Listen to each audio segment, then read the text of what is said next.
licenciatura en Perú y después se vino a México a hacer su maestría en la ciudad de Guerrero y ahorita está estudiando el doctorado en Sonora. Bueno, como me dijo, soy el doctor y ahora lo voy a presentar como el título dice Modelando acciones de control de dengue, un brote de fusión.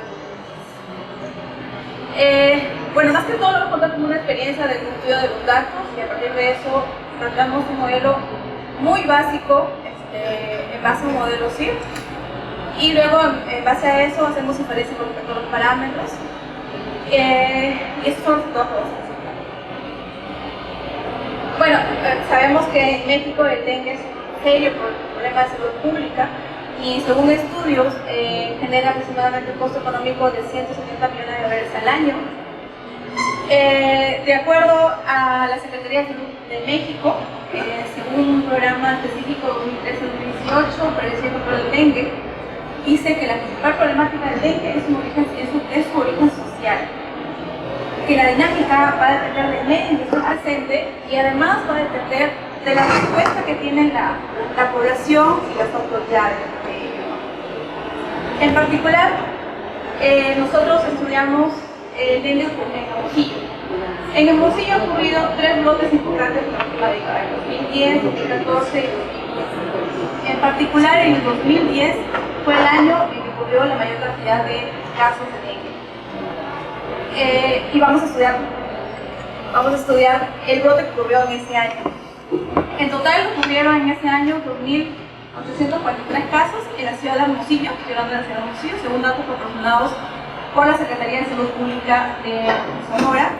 Y como vemos, el brote empezó, aunque antes hubieron casos, pero muy pocos, pero cuando empezó su crecimiento en la semana 35, y tiene 2 picos, en la semana 42 y en la 45 fueron los picos más altos donde ocurrieron casos de dengue.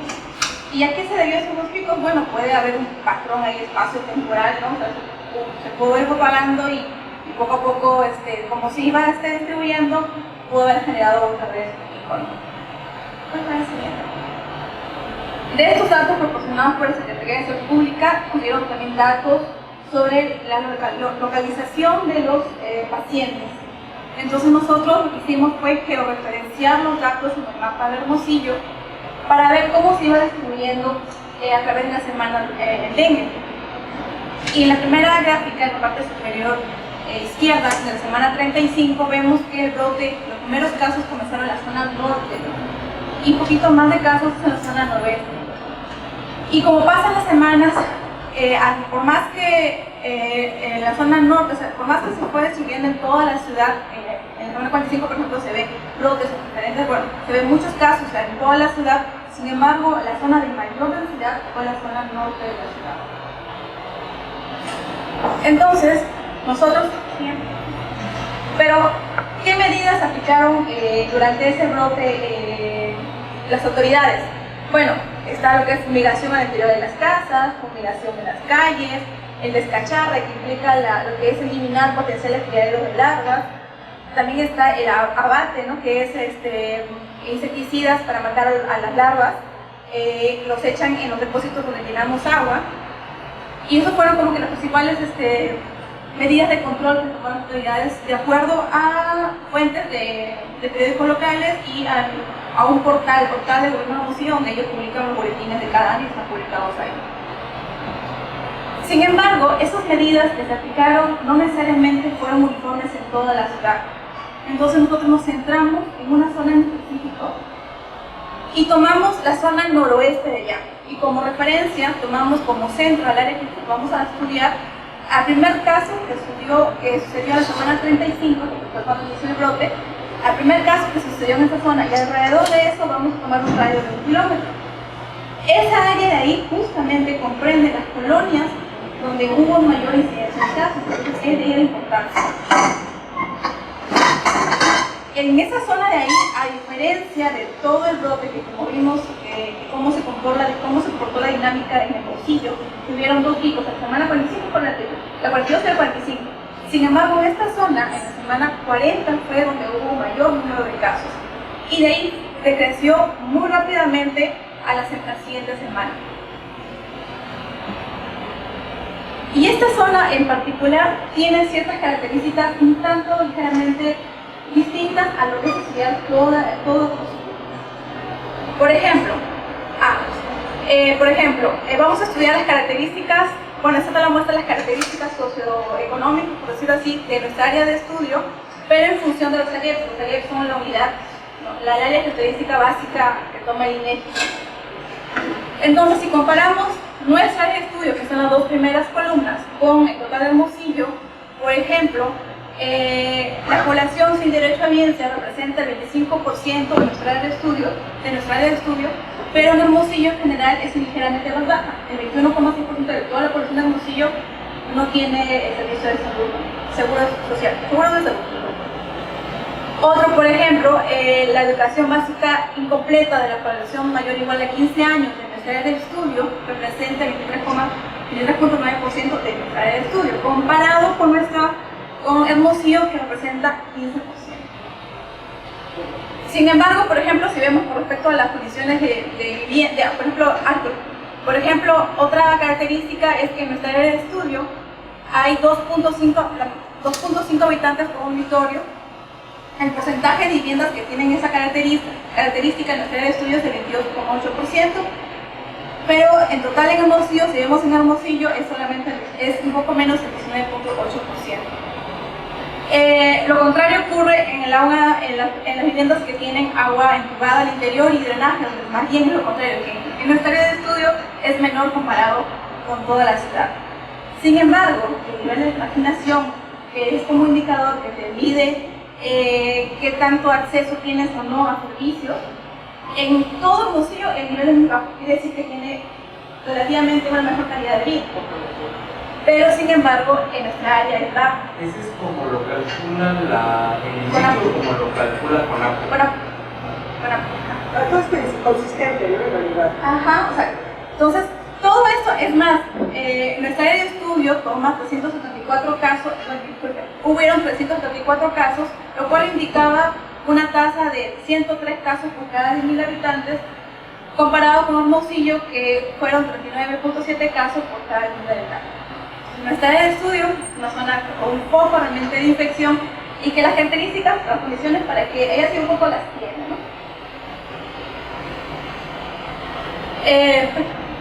Entonces aquí el objetivo era estudiar esa pequeña área de estudio.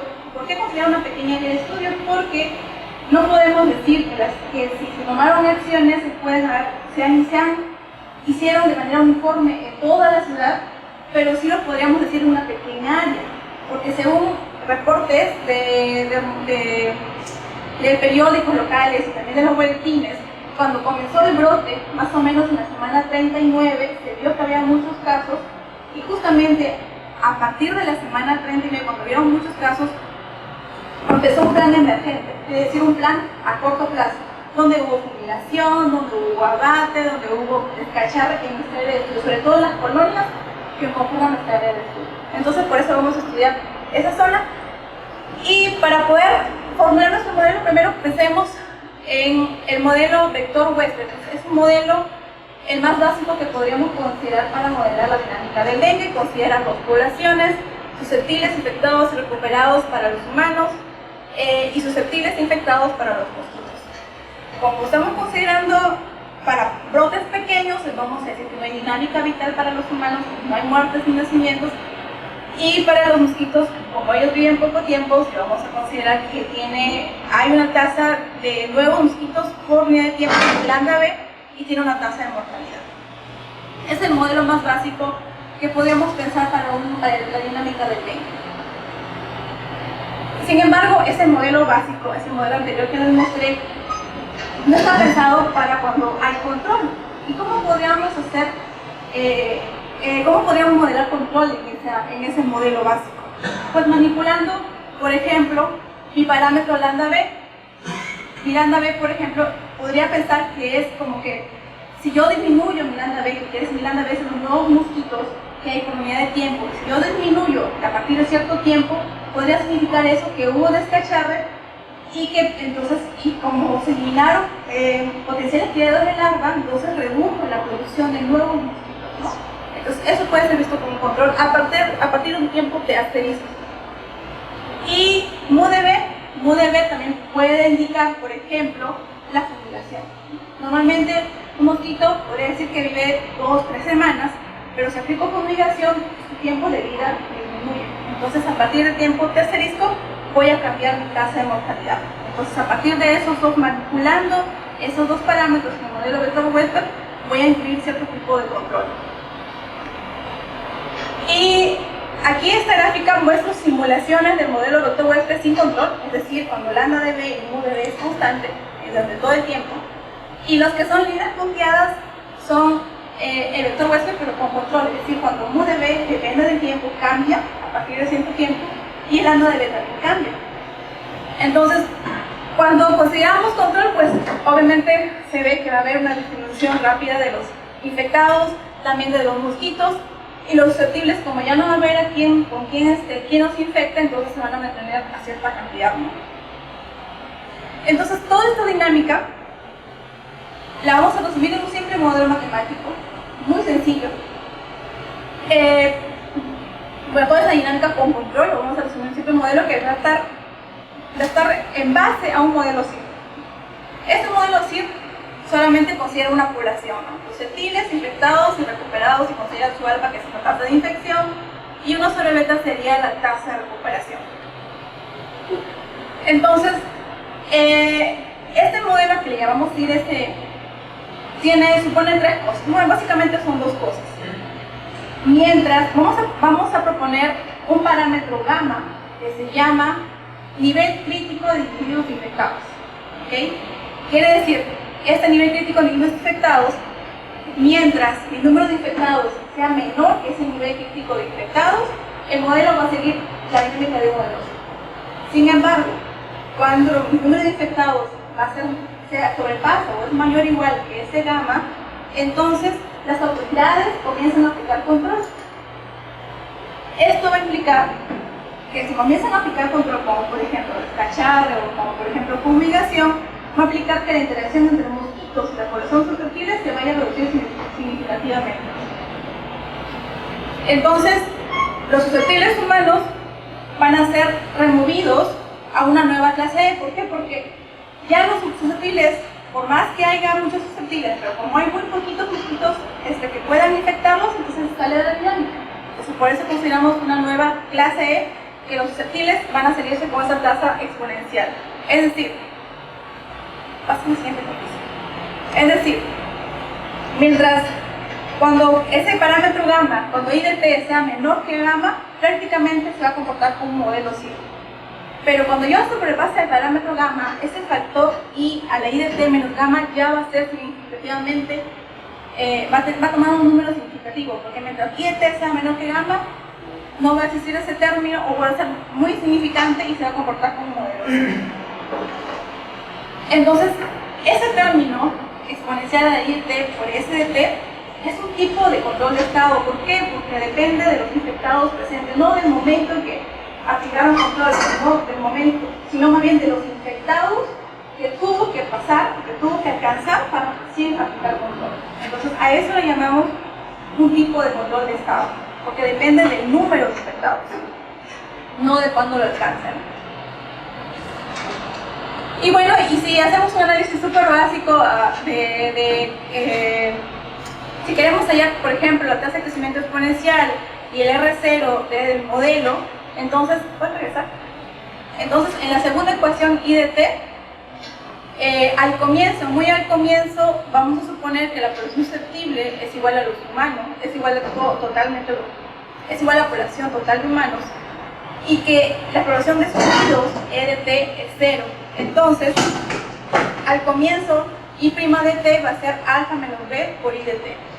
Este alfa menos b será nuestra tasa de crecimiento exponencial y su R0 de I será alfa entre beta, que es la misma forma de analizarlo se hace también para el modelo CIR. Pero ustedes dirán, bueno, ese alfa y ese beta, ¿dónde están los mosquitos, no? Porque yo he tratado de reducir a un modelo muy pequeño, pero ¿dónde están esos parámetros un poquito? ¿Dónde está el hecho de que dependa esas infecciones de los mosquitos presentes, ¿no? Entonces, lo que se hizo fue tratar de hacer un enlace entre el R0 que se obtiene de un modelo vector huésped y el R0 que tengo yo de mi modelo. El modelo vector huésped, ese que les presenté al comiencito, tiene esa forma. Si yo uso ese método de la próxima generación, me sale ese R0, y donde esta parte de aquí, donde R0 significaría como que el promedio geométrico de dos cantidades. Esto representa el número de nuevas infecciones, número de mosquitos que se vuelven infectados mientras un humano se ha infectado, y lo otro significa el número de nuevas infecciones en la población de humanos, y el promedio geométrico de eso es el R0, esa es la interpretación que le da. Y si nosotros comparamos ese R0 del modelo vector huésped con nuestro modelo, entonces podríamos decir que nuestro parámetro alfa, nuestro parámetro de infección de nuestro modelo, es el promedio geométrico de la tasa de infección del huésped y la tasa de infección del vector, ponderado por cuántos mosquitos infectados, por cuántos mosquitos hay por humano. Y mi parámetro beta, puedo decir que es mi promedio geométrico de la tasa de recuperación de los humanos y la tasa de mortalidad. Bueno, entonces, tenemos datos, ¿no?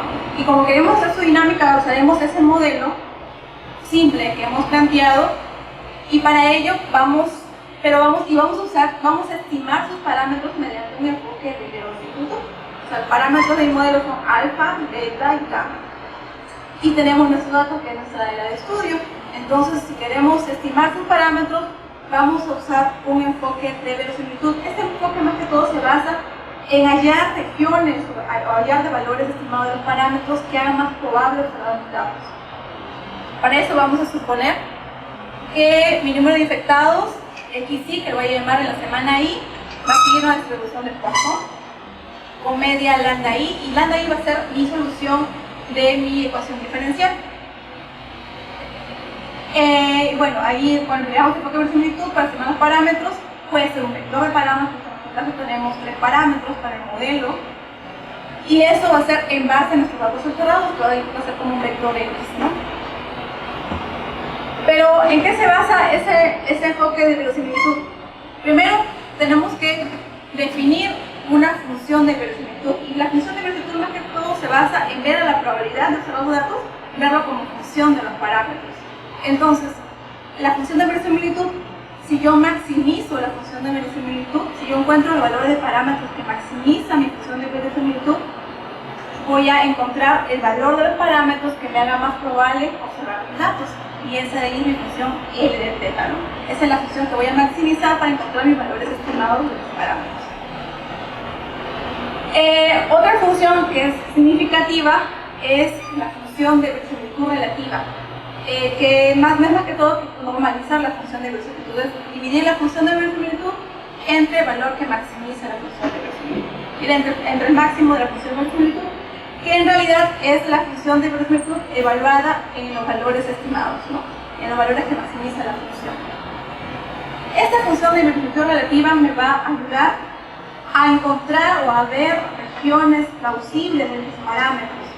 En particular, para R igual a 0.05 mediante teoría asintótica, está asociado a una región de 95% de confianza de mis valores de mis parámetros, para mis valores de mis parámetros. Y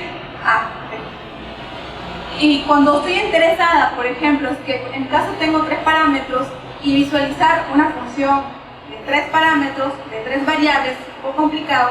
Entonces, si yo quiero visualizar solamente cómo es la relación entre 2 parámetros, voy a usar algo que se llama función de verosimilitud perfil, que divide al vector de parámetros en 2. Mis parámetros de interés, por decirlo así, y mis parámetros como de estorbo, ¿no? O de que no estoy interesado en visualizar. Entonces, mi función de verosimilitud perfil va a ser el máximo de la función verosimilitud perfil de phi dado phi, donde phi va a ser el vector de parámetros de estorbo y phi va a ser el vector de parámetros de interés. Y la función de verosimilitud relativa pues va a ser lo mismo que la anterior, la función de verosimilitud perfil entre el máximo de la verosimilitud perfil. Y la idea es la misma, ¿no? Teta gorrito es el valor, es el estimador de máxima verosimilitud, el valor que hace más probable observar los datos observados. Y aquí vamos a reparametrizar nuestro modelo. Nuestro modelo está en 3 variables, tiene 3 parámetros, alfa, beta y gamma.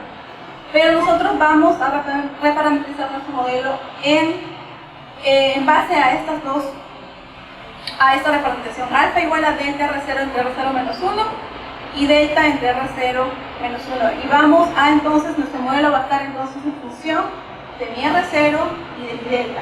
Y esos son los que vamos a estimar.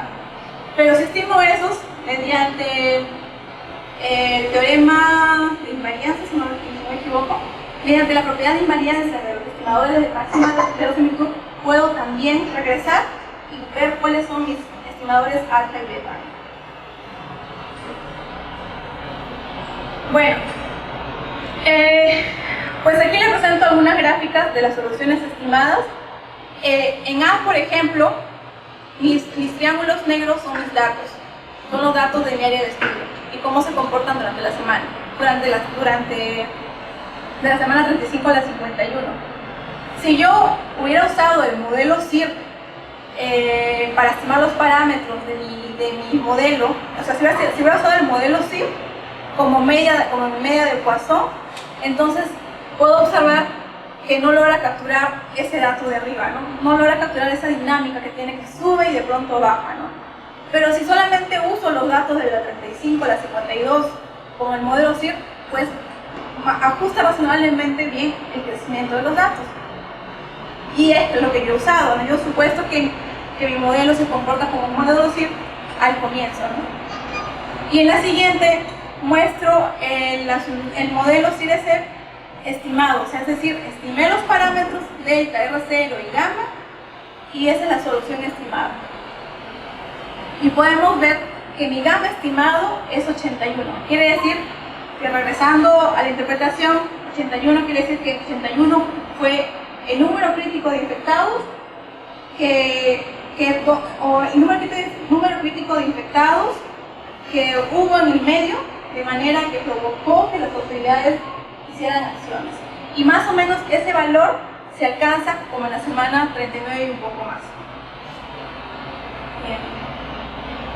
Aquí dibujo la solución estimada, pero también pinto en color gris la densidad de Poisson. Mientras más oscuro es, quiere decir que es más probable haber observado los datos. Por ejemplo, en la semana 38 quizás ese es el único dato que no lo logra capturar, ¿no? Pero de ahí los demás sí logra capturar por lo menos casi todo el comportamiento de mis datos.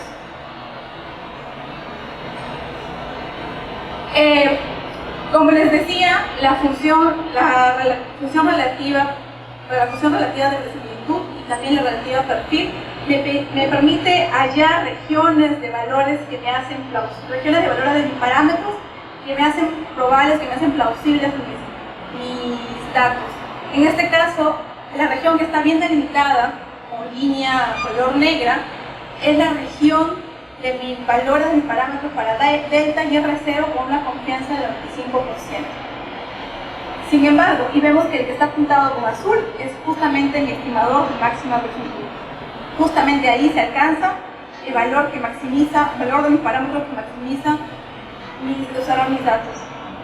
Y las líneas punteadas es cuando yo considero solamente el modelo CIR y si considero el crecimiento nada más. Si solamente considero el crecimiento con el modelo CIR, su valor estimado está por debajo. Sin embargo, hay una intersección con nuestra región usando nuestro modelo, pero vemos que para el delta puede tomar valores 0.45 a 0.70. Sin embargo, R0 puede ser muy grande, puede crecer mucho. Y aquí muestro una tabla de los estimadores de máxima verosimilitud de los parámetros y también sus intervalos de confianza, del 95% de confianza. Por ejemplo, donde dice CIR, a la vez es el modelo CIR. Cuando uso el modelo CIR, yo uso solamente el crecimiento de los datos, y cuando uso solamente el crecimiento de los datos, mi valor estimado de R0 es 1.0959, y pude obtener un límite inferior del intervalo de confianza, que es como 1.06. Sin embargo, no podemos obtener un límite superior del intervalo de confianza por arriba. Pues eso se puede dar muchas cosas, puede ser por datos, ¿no? Y porque si pudiera tener más datos, de repente esto se hubiera podido mejorar, pero de repente puede haber sido por eso. Pero otra cosa que me puede decir es que no hubiera habido control. Si hubiéramos decir como algo, como un modelo sin control, entonces mi R0 pudo haber sido más grande de lo que realmente pues, fue, ¿no? Que se estimó que es 2.17. Y aquí vemos una comparación del modelo, pero en acumulado. Por ejemplo, los triángulos negros son los datos en acumulado por semana, y más o menos eso llega a alcanzar como 270. Y el modelo CIR-SF, el estimado es en los cuadraditos, pero mi gama estimado, o sea, mi nivel crítico de infectados fue como 81, pero si eso si ese mi nivel crítico de infectados hubiera sido 200, pudo haber alcanzado hasta como 2000. Incluso cuando hacemos simulaciones de eso, hay una relación en que si el gamma, por ejemplo, se aumenta de 80 al doble, entonces el número de acumulados también aumenta un doble. Es la relación que nos da nuestro modelo, ¿no? Y el modelo CIR, pues en acumulado va a crecer exponencialmente, ¿no? Bueno, en general, como conclusiones, por más que ha sido un modelo muy simple, muy pequeño y que solamente está pensado en brotes chiquitos, brotes de corta duración, con poblaciones que tengan características relativamente homogéneas o parecidas, pudimos haber capturado el comportamiento de los datos. El nivel crítico de infectados, que es el gamma, se alcanza alrededor de la semana 39, lo cual coincide con la fecha en que las autoridades iniciaron una campaña emergente, según los datos de las fuentes periodísticas y de los boletines del gobierno de Hermosillo.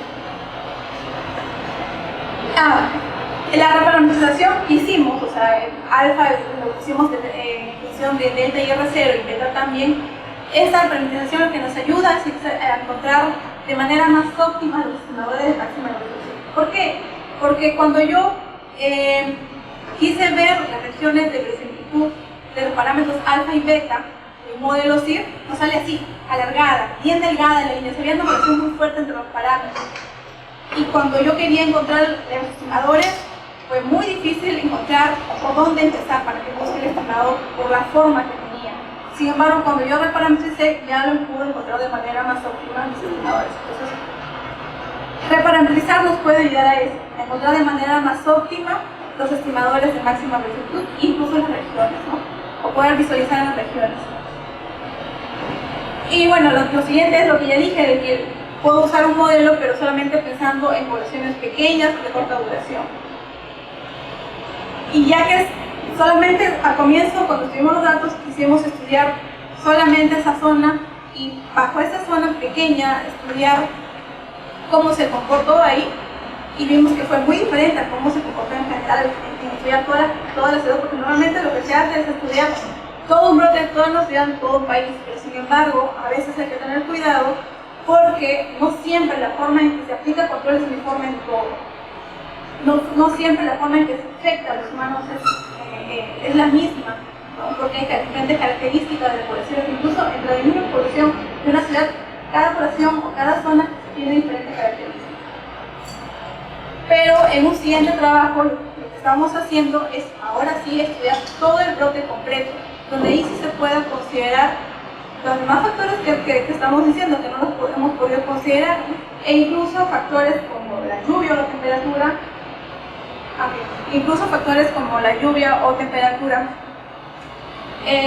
y que porque justamente en ese año en Hermosillo ciertas fechas de temperatura, de alta temperatura, temperatura, en medio de lluvias, cuando ocurrieron lluvias, coincide justamente cuando comenzó el brote.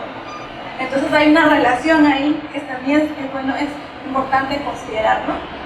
Y también esa distribución espacio-temporal, porque como vimos, la propagación comenzó en el norte, pero sin embargo se fue como que distribuyendo, y eso pudo haber generado ese doble pico, y esa es la idea, poder modelar todo el brote de atmósfera, que sí llega a ser un trabajo muy complejo, no si solamente eso es algo muy simple, pues el otro sí sería un poco más complejo, ¿no? Y eso sería todo lo que ya comentamos.